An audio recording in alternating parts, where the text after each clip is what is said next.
Hola, hola, muy buenos días queridos hermanos, que el Señor les bendiga. Mi nombre es Idalit Rojas, no sé si me recuerdan, en algunas ocasiones he estado allá en Casa de Dios. Hemos ido con nuestro equipo de misiones de la iglesia de Templo Lomas de Macul de Santiago para trabajar en misiones allá en la zona de Punta Colorada y también dentro de la iglesia. Así que en esta mañana me han pedido que comparta una palabra con ustedes y quiero compartirles algo que el Señor ha puesto en mi corazón. Así que vamos a orar para empezar. Amado Dios, te damos muchas gracias, Señor, por este día que nos regalas. Gracias, Jesús, por tu presencia santa que nos acompaña cada día. Gracias, Cristo, porque nos bendices, Señor, nos llenas de ti, nos llenas de tu amor, de tu gracia, Padre, de tu misericordia.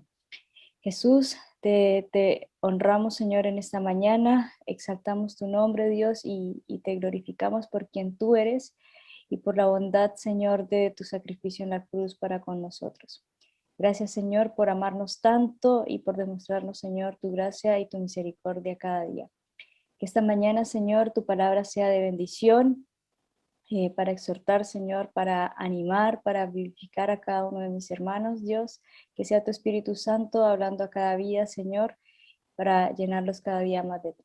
En el nombre de Jesús, amén. Hermanos, y quiero compartirles una palabra que está en el libro de Romanos, en el capítulo 1 del verso 13 al 17. Y es una palabra que, bueno, que por inspiración del Espíritu Santo, el apóstol Pablo comparte a la iglesia, ¿no? Le hace un llamado a los romanos. Y bueno, yo titulé este mensaje El poder del Evangelio. Y dice así, yo voy a leer una versión que es una versión NTV, que para mí es como mucho más entendible, así que por eso quiero compartirla en esa versión. Y dice, quiero que sepan, amados hermanos, que me propuse muchas veces ir a visitarlos, pero hasta el momento me vi impedido. Mi deseo es trabajar entre ustedes y ver frutos espirituales tal como he visto entre otros gentiles, pues siento una gran obligación tanto con los habitantes del mundo civilizado como con los del resto del mundo, con los instruidos y los incultos por igual. Así que estoy ansioso por visitarlos también a ustedes que están en Roma, para predicarles la buena noticia, pues no me avergüenzo de la buena noticia acerca de Cristo, porque es poder de Dios en acción para salvar a todos los que creen, a los judíos primero y también a los gentiles. Esta buena noticia nos revela cómo Dios nos hace justos ante sus ojos, lo cual se logra de principio a fin por medio de la fe. Como dicen las Escrituras, es por medio de la fe que el justo tiene vida. Bueno, y algunos de ustedes no lo saben, pero yo soy enfermera de profesión, así que en este tiempo de pandemia trabajo en una unidad de cuidado intensivo, así que hemos tenido que trabajar harto también. Eh, Quiero contarles algo que tal vez hemos escuchado en forma repetitiva, ¿sí?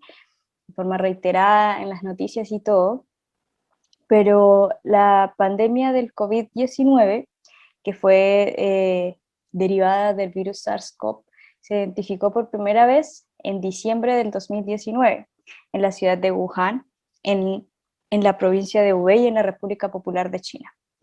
Y todo esto derivó de un grupo de personas que trabajaban en el mercado de mariscos y de ahí empezó como a distribuirse la infección. Finalmente, la OMS en marzo del 2020 declaró el COVID-19 como una pandemia. Y desde entonces, como todos lo sabemos, nuestra vida ha tenido unos cambios bruscos en este tiempo. Dice los reportes de la OMS que hasta el 23 de febrero del 2021 se han informado que hay más de 112 millones de casos de la enfermedad reportados en 255 países y territorios del mundo. Han fallecido más de 2.500.000 personas y sin embargo la OMS calcula que para octubre del año pasado cerca del 10% de la población a nivel mundial, o sea, cerca de 800 millones de personas habían sido ya infectadas con este virus. Todo esto porque ellos suponen que hay muchos subregistros, sobre todo en los países que son menos desarrollados. Por lo tanto, nosotros en este momento en verdad no tenemos una verdadera proporción de la pandemia. ¿Cuáles han sido las consecuencias de todo esto? Bueno, el COVID ha traído muerte, incertidumbre, tristeza, angustia, desesperanza. La pandemia nos ha generado un gran impacto en nuestra vida social por la forma en la que nos hemos visto aislados, un gran impacto en nuestra vida espiritual también, y mucha inestabilidad económica en los países. En medio de todo esto, yo siento que más que nunca nuestra actitud debe ser la del apóstol Pablo, como él dice en Romanos.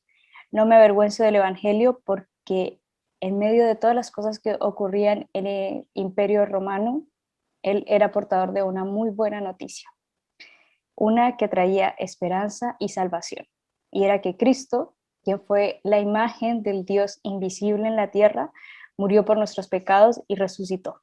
Y gracias a este sacrificio, cada uno de nosotros puede tener vida y salvación. El apóstol Pablo no se avergonzaba y estaba ansioso por compartir esa buena noticia del Evangelio con toda la humanidad. Entonces, yo quiero en esta mañana que nosotros analicemos esas palabras que nos dice Pablo en el libro de Romanos y por qué él estaba tan orgulloso y tan ansioso de compartir esa buena noticia. Porque de esa misma forma el apóstol Pablo nos desafía a nosotros. Y nosotros debemos tener claro lo que significa el Evangelio para una persona, porque eso nos va a generar el impulso y la motivación para decirle esa noticia que nosotros hemos conocido y que hemos experimentado y que ha traído vida y esperanza a nosotros. Entonces, el primer punto es porque el Evangelio es el poder de Dios en acción. Como dice en la parte, en el capítulo 1, en el verso 15, pues no me avergüenzo de la buena noticia acerca de Dios, porque es poder de Dios en acción para salvar a todos los que creen. Dice, el Evangelio es el triunfo gozoso de la cruz y la resurrección de Jesús. El Evangelio es la buena noticia de que Cristo fue crucificado, muerto y luego fue levantado con poder, y es lo único que puede traer salvación y vida a los que se encuentran muertos en el pecado.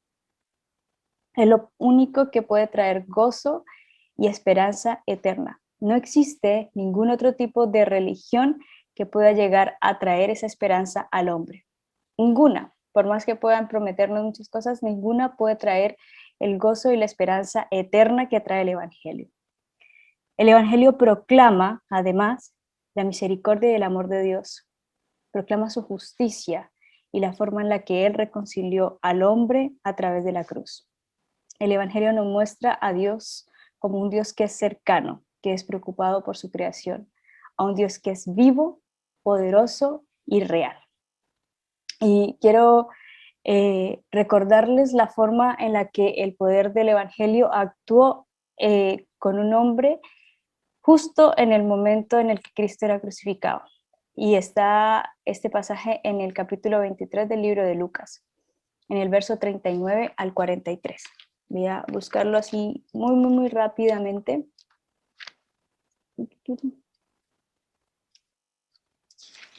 Lucas 23, del 39 al 43. Y dice, uno de los criminales colgados junto a él se burló. Así que eres el Mesías, demuéstralo, salvándote a ti mismo y a nosotros también. Pero el otro criminal protestó, ni siquiera temes a Dios ahora que estás condenado a muerte. Nosotros merecemos morir por nuestros crímenes, pero este hombre no ha hecho nada malo. Luego dijo, Jesús, acuérdate de mí cuando vengas en tu reino. Y Jesús respondió, te aseguro que hoy estarás conmigo en el paraíso.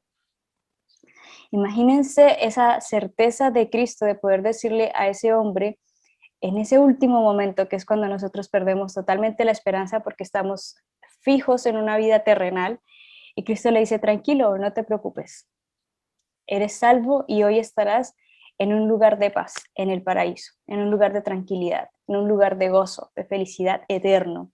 Hoy estarás conmigo. Ese es el poder que tiene el Evangelio, y lo demostró Cristo en esa cruz, porque a ese hombre lo único que le bastó fue creer que Cristo tenía ese poder, y entonces Cristo pudo actuar en la vida de ese hombre para salvación.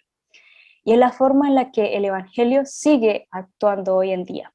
Y es el mensaje que nosotros tenemos para el mundo, para este mundo que está sufriendo en este momento, que ha sufrido por años, pero que hoy se ha agudizado ese sufrimiento a través de esta pandemia y ha traído a la vida de las personas desesperación, tanta incertidumbre, tanta ansiedad. Y nosotros tenemos ese mensaje, un mensaje de esperanza, un mensaje de que el poder, de que Cristo tuvo una victoria en la cruz y que para las personas eso es poderoso, porque no les porque nosotros tenemos una visión limitada de nuestra vida a este punto, pero el Evangelio nos abre, ¿cierto?, las puertas de nuestro entendimiento y nos dice que hay algo más, que hay eternidad y que podemos encontrarla en Cristo. Así que, queridos hermanos, que nuestra actitud en medio de todo esto sea la de demostrarle al mundo el mensaje de Cristo, que trae redención a la vida de las personas, aún en las circunstancias más difíciles, y que aún en las circunstancias más difíciles tenemos la oportunidad de mostrar el poder de Cristo. El segundo punto es el, el poder que tiene el Evangelio para justificarnos delante de Dios. ¿Pero qué significa justificar? ¿Por qué nosotros necesitamos ser justificados delante de Dios? ¿Qué sucedió? Y dice que hay que recordar varias cosas. Y primero, una de ellas es que nosotros estamos ante un Dios que es santo y que aborrece el pecado. Segundo, que el pecado y la muerte entraron a la humanidad a través de Adán y Eva, de tal forma que nosotros somos pecadores delante de Dios y que no hay forma de que nosotros podamos acercarnos, que no hay forma de que nosotros podamos acercarnos a ese Dios santo si no es a través de Cristo. ¿Qué significa que alguien sea justo? Significa que es alguien que aplica la justicia. ¿Y qué es justificación? Bueno, es un término legal que significa emitir un veredicto favorable, declarar a alguien que es justo. Y en el mismo libro de Romanos dice Pablo, por cuanto todos pecaron y están destituidos de la gloria de Dios. Todos nosotros cargamos con el peso del pecado de Adán y Eva y por lo tanto estamos destituidos de la presencia de Cristo. Pero la acción de Cristo en la cruz nos permite a nosotros ser justificados delante del Padre y poder tener entrada directa con su presencia. ¿Qué hizo Jesús para que nuestra fe en Él nos haga justos delante de Dios? Bueno, un poco lo que les acababa de decir. Jesucristo pagó el precio del pecado. Él, como ese cordero inmolado que nos recuerda el libro de Isaías, Él fue herido por nuestras rebeliones, molido por nuestras iniquidades. El castigo de nuestra paz fue sobre Él y por su llaga fuimos nosotros curados. Era necesario que alguien asumiera la responsabilidad por el pecado que cada uno de nosotros había o ha cometido, y ese fue Jesús. Él, quien fue perfecto y nunca pecó. Fue Él quien nos abrió el camino al Padre y fue el que nos hizo aceptos delante de Dios. Y es nuestra fe en Cristo la que nos permite acercarnos a Dios. La justificación es un término que se maneja a nivel de los tribunales y lo que nos dice es que alguien ya pagó el precio, que alguien ya hizo que todas mis cargas, que todas mis culpas fueran liberadas. Es decir, que quedo limpio y puedo ser libre y ya no soy un pecador, sino que soy alguien que practica la justicia. Eso hizo Cristo por nosotros. Y hace un tiempo escuché una historia de un hombre que era una imagen, una escena donde nos encontramos en un tribunal y hay un hombre que es un juez y hay un hombre que está siendo acusado. Entonces, el hombre había cometido un delito y iba a mucha velocidad eh, en, su, eh, en su carrera, ¿cierto? Eh, estrelló a alguien y había que juzgarlo por ese delito que él había cometido. Así que se presentaron todas las pruebas y el juez declaró a ese hombre que estaba ahí, le declaró culpable. Le asignó una multa y un castigo. Luego, el juez se bajó del estrado, se quitó su túnica de juez, ¿cierto? Abrió su chequera y empezó a emitir un cheque. El juez era también el padre del hombre que estaba siendo acusado. Como juez no podía dejar de condenarlo, pero como padre estaba dispuesto a asumir las responsabilidades de su hijo. Es lo mismo que hizo Dios por nosotros. Y es lo mismo que nosotros debemos comunicarle al mundo. Decirle al mundo que Cristo asumió la responsabilidad por nosotros, que Cristo nos justificó. Ese mensaje que nosotros llevamos de Cristo es un mensaje poderoso. Es un mensaje que quita esa culpa con la que nosotros cargamos. A veces nosotros sentimos un peso que nos separa de algo mucho más profundo y no entendemos que lo que sucede es que nuestra vida nació separada de Cristo, de Dios, y que solamente a través de Cristo nosotros podemos volver a restablecer ese puente. Dice también el mismo libro de Romanos que Cristo hizo la paz, y paz significa puente, conexión. Había una separación entre Dios y el hombre, y Cristo se convirtió en ese puente que nos permite caminar hacia la presencia del Padre. Por eso dice el libro de Romanos que el Evangelio nos revela la justificación de Dios.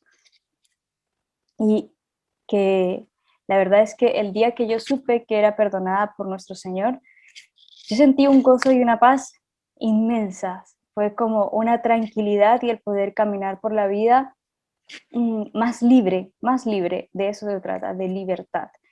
Y creo que en medio de todo esto nosotros podemos llevar ese mensaje de libertad, de que las personas puedan sentir que ya no tienen que cargar con la culpa y la responsabilidad del pecado, porque a veces ni siquiera nosotros somos como conscientes del mundo en el que vivimos, un mundo lleno de pecado, ¿cierto?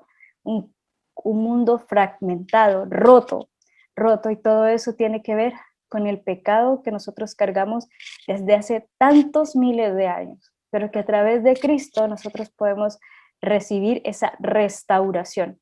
Dice Cristo que somos embajadores del mensaje de la reconciliación, de esa unión, de restablecer una comunicación y una comunión con el Padre. Queremos que el mundo entero pueda tener la misma comunión de la que nosotros hoy disfrutamos. Y es importante que las personas conozcan que existe una justificación que fue recibida a través de Cristo y que nosotros debemos, y es nuestro deber, comunicar ese mensaje.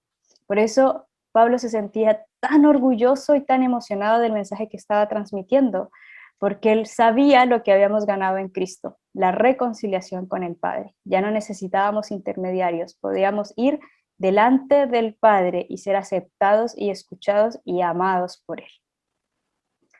Y la tercera parte es porque el Evangelio nos enseña que es por medio de la fe que el justo tiene vida. ¿Qué quiere decir eso? En este punto, el apóstol Pablo retoma las palabras de Habacuc, donde dice: mira a los orgullosos, confían en sí mismos y sus vidas están torcidas, pero el justo vivirá por su fidelidad a Dios. Y lo que hace el apóstol Pablo con esas palabras de el justo por la fe vivirá, lo que quiere es simplificar lo que significa ser un creyente. La fe constituye el medio que Dios escogió para alcanzar la salvación. Pero no se trata simplemente de una obra que podemos hacer por nosotros mismos, sino al contrario. Implica conocer que nosotros hemos cometido muchos errores y que nosotros y que por nuestra propia cuenta nosotros no podemos ser liberados de todos esos errores.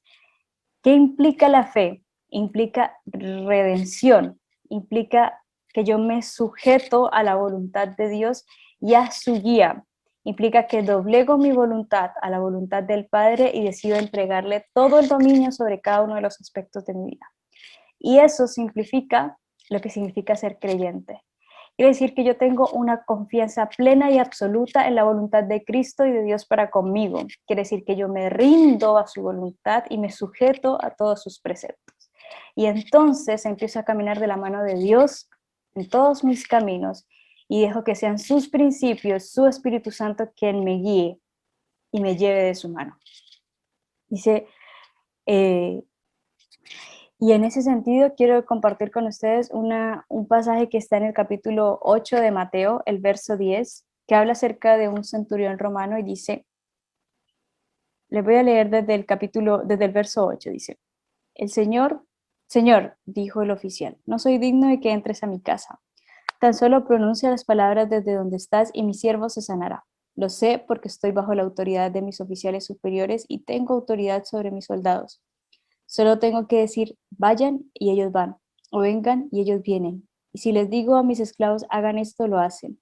Al oírlo, Jesús quedó asombrado, se dirigió a los que lo seguían y dijo, les digo la verdad, les digo que no he visto una fe como esta en todo Israel. Y les digo que muchos gentiles vendrán de todas partes del mundo, del oriente y del occidente, y se sentarán con Abraham, Isaac y Jacob en la fiesta del reino del cielo.